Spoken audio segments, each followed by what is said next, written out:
yürekti. Kimge düşem de atıp karaçı sana menen gün öttü.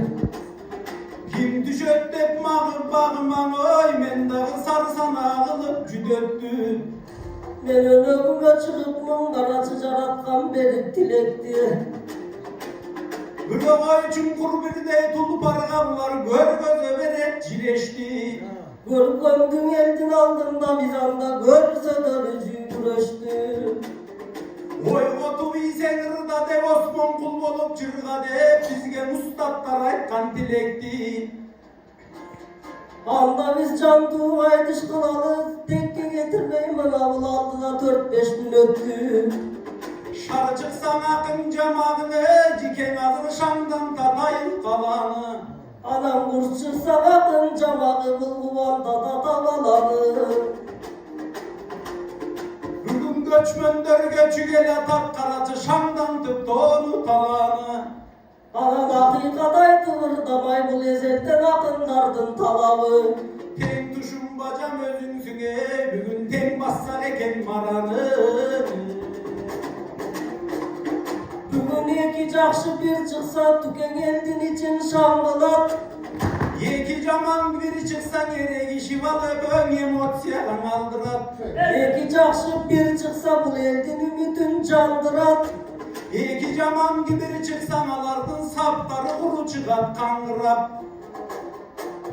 Anan iki cakşı bir çıksa bu eldin için gül dödöt. Yeki caman biri çıksan yel tümün süyröşöt. İki cakşı bir çıksan elge bilgen derin yürüdöt. Yeki caman biri çıksa alar el, eki caman biri çıksa arganda yuşakları da türde döt.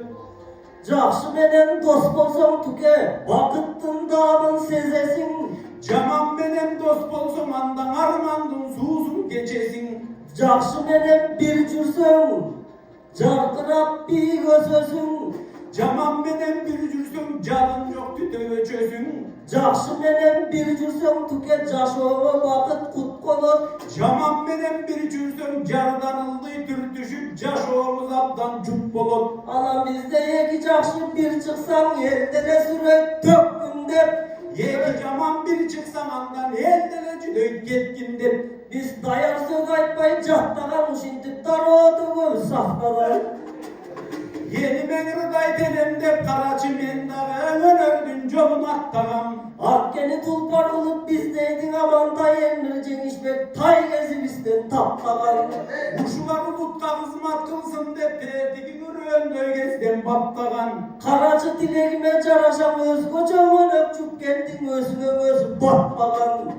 Yerimdin var kopnamışsın buyursan geçen bir yerden kalkşanam. Bugün kalısları versem on balın irdim kırçımdı göste yattanam.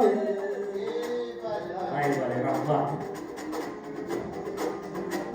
Cahşi işte değil mi? Ağladan kırçında varıp buyursa dün baba verisin atında. Kamçını basıp takımdamına akşamdı geldim karşımda. Halıslar göğe oluştu bizden göğeden çıkan asılga. Anan sen tulparlığın bilingen içine gey yaşımda. Düğünöne göçmen olup gök kalkın bürök kırgızlar göçmün başında. Ay vay rahmat. Rasul Kudret. İyi gelecek.